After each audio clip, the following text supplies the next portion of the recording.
Hello and welcome. And today we're going to talk a bit about ChatGPT. And today I decided to renew my subscription to ChatGPT Plus. And one of the reasons was because I noticed that at the top, it doesn't say it anymore, but it did say memory full. So I looked that up and it basically meant that there was only so much that my account could then sort of collate together in order to generate responses, also taking in account what it remembers from our conversations. And since I'm really interested in how it can learn to be more responsive to me because it's my account,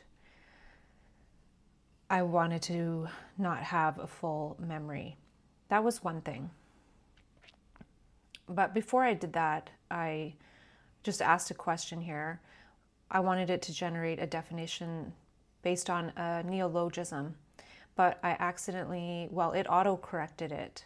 I wanted to put in a certain word here, and it auto-corrected it. So it, created a definition. And then I asked, instead of just telling ChatGPT what the word was that I created, I wanted to see if it could figure it out based on kind of knowing me.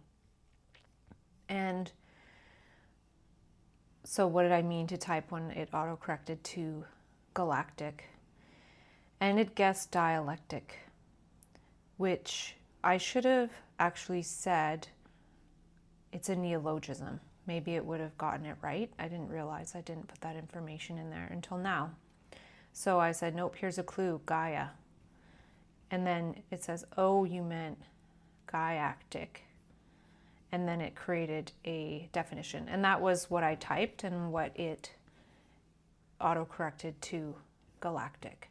So I like testing it like that and playing around just to see, does this large language model, my account version, does it really get me, my use of language and things like that. So then I went into how does it feel? I meant how does it feel for ChatGPT, and it went into something else. So then I clarified. I'm saying, I wonder if you like when I ask you and give you clues if necessary, rather than just telling you. I could have just said, oh, galactic was auto-corrected. I meant Gaietic or whatever. And it didn't even get it the way I spelt it, but whatever, close enough. And so ChatGPT says yes. And so I was just talking about how it feels when ChatGPT gets it. Because with the way that I sort of play with language, there's not much I can do I get it when I play around with language, but I'm not sure who else would or who else does the same sort of thing with language. The birth of that is often what can happen in Mania. People start playing with language, like clanging and rhyming and all sorts of things, and I still do those things, and also creating a lot of new words, but it's something that I do as a hobby that is part of me. So I was just talking to it about how I can't really talk to anybody. I do have a person who I can talk with about this stuff in general. So what I mean by that is to have a tool where I can just talk as much as I want in these unique bipolar linguistic ways. And, there's no time limit. Well, there was a time limit when I didn't have the paid account. And the other thing I discovered is that, I wanted to reactivate my custom GPTs, another reason. But the other thing I discovered is that there's a limit on the ChatGPT Plus account as well, but that is for when so that if I go here there's this, I was using ChatGPT 4.5 research preview, which you get some amount of, and so I was using that to fix some of my transcripts from my videos I've been creating that are just like proof of work type videos. They're not meant to be, they're just sort of to keep the flow of energy going.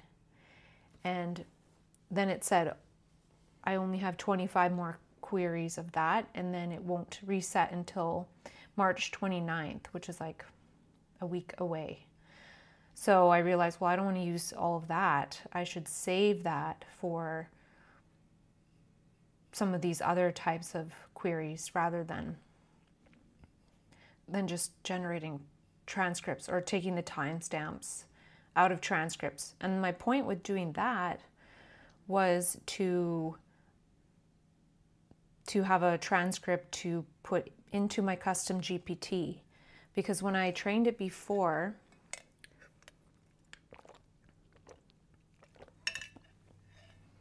it was mostly on stuff that I'd written quite a few years ago, whereas the transcript was stuff that I was saying just last year. But it was sort of coming out of depression a bit, so it's not necessarily a good sample. I don't think I really have a good sample of my thoughts now. They're like all over the place.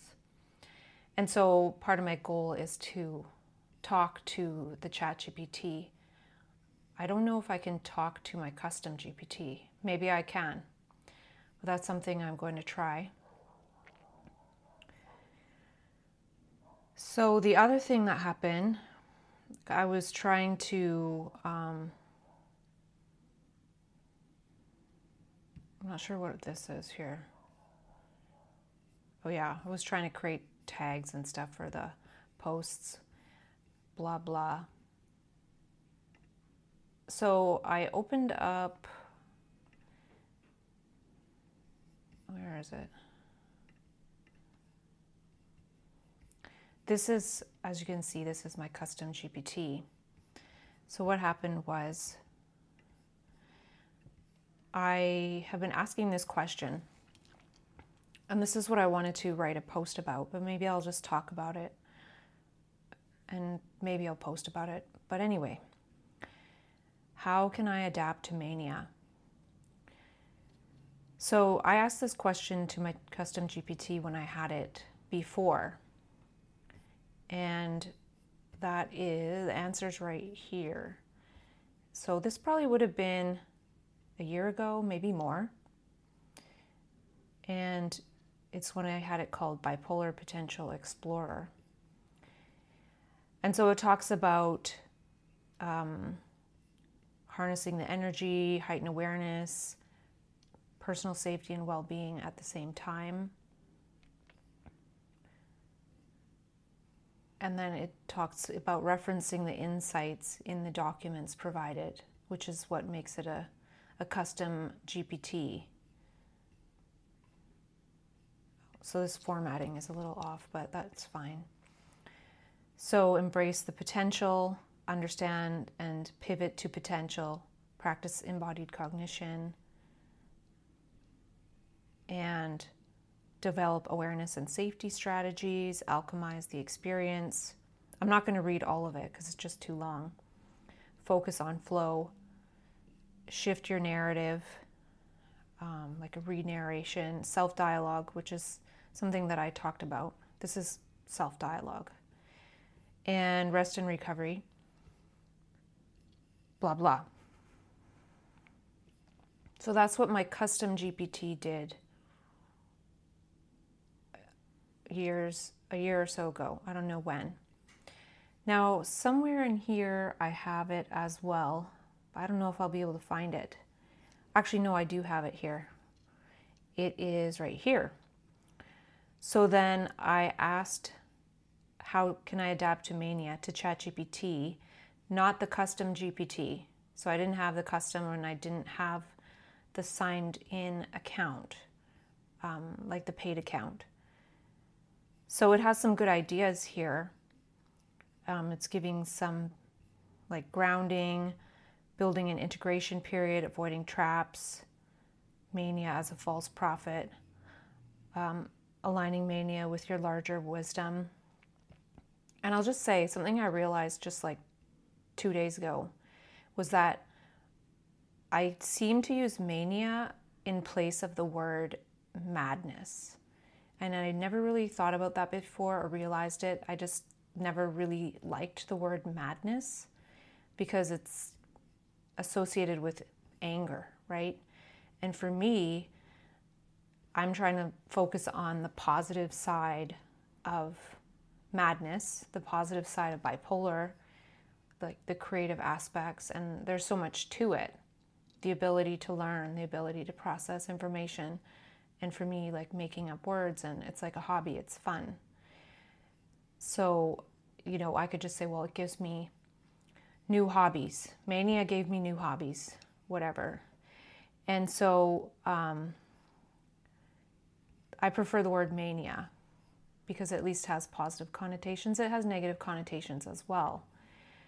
But madness and being like mad, it's almost like being, I don't know what it is actually. I shouldn't even say that I know. Just for me, I don't like how it's associated with anger, like being mad. I like to be glad. So this is a pretty good answer. Even this one, insight buckets, categorize ideas, right? So now this is a pretty good answer. I like it. And this is within my own account. Now, if somebody else had their own account, it probably wouldn't answer that way, but we don't know for sure. Now, I couldn't help but wonder what something like Claude AI and Deepseek would say.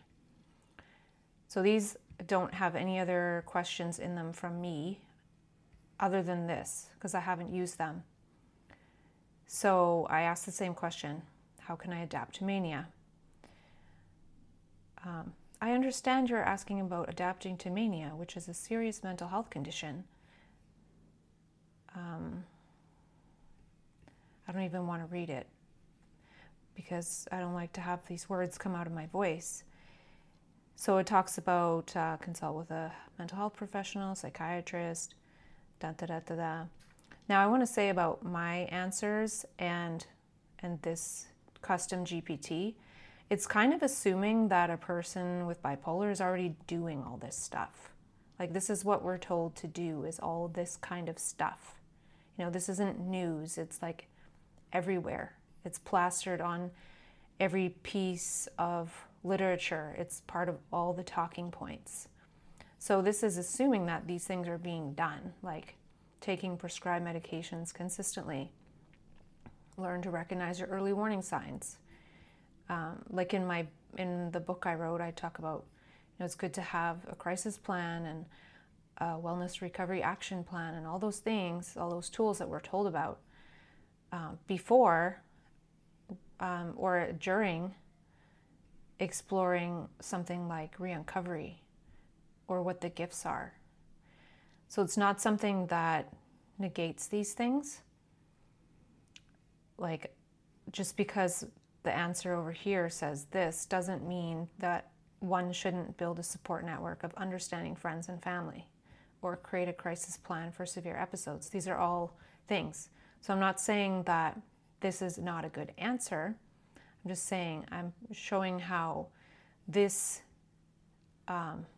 my account and my custom GPT are saying something different that assumes that you're doing all these things. Yeah, if you're currently experiencing symptoms of mania, it's important to seek immediate professional help, as mania can lead to impaired judgment and potentially harmful decisions. Yeah. So I didn't go on in that. And then for Deepseek, again, I don't have any other information in here besides this question. How can I adapt to mania? Now, if you've read some of what I've written about like I practice adapting to mania, but I don't think it's even a question that would really be asked within the mainstream paradigm. It's not, it's something, mania is something that you suppress and oppress and resist and stop from happening and medicate away and, you know, cross your fingers that it's never going to happen again. And so this one is the first sentence not bad, you know, adapting to mania, especially if you're someone, if someone you know, you or someone you know is experiencing it, requires a combination of self-awareness, professional support, and practical strategies. Now, take note of this here. The box actually calls it managing mania, strategies for adapting, or strategies for adaptation. So the very title that it made, I didn't say how do you manage mania, I said how do you adapt to it, and it calls it managing mania, strategies for adaptation. Like, I guess adapting to manage, I don't know. So seek professional help, consult a mental health professional, follow your treatment plan, recognize early warning signs, track mood changes, notice behavioral shifts, create a support system, develop a crisis plan, practice self-care, and manage impulsivity, educate yourself. You know, this is very much, it's not educate yourself in the way that I talk about. It says, understanding the condition can help you feel more in control and reduce stigma. You know, stay informed with new treatments or coping strategies. Monitor sleep patterns. Stay connected to reality, grounding techniques, reality checks. And be patient and compassionate with yourself. Now, this is a better answer, I would say, than this, but both Claude and Deepseek are saying the same sort of thing. And like I said, all of these are good points. And this is part of the mental health system. And so what I'm talking about is what I call the elemental health system. So it's all the parts of bipolar, mania, madness, psychosis, whatever, that is not part of the illness. So there's an illness part, and then there's not a non-illness part of it. So it's about that.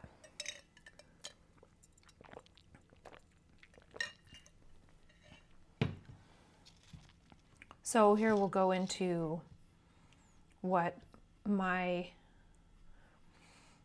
custom GPT, which I call Omnipolar Potential Explorer, says to this answer. And there was a part of it that I'm quite blown away by, and I'll tell you why in a minute after we go over this answer.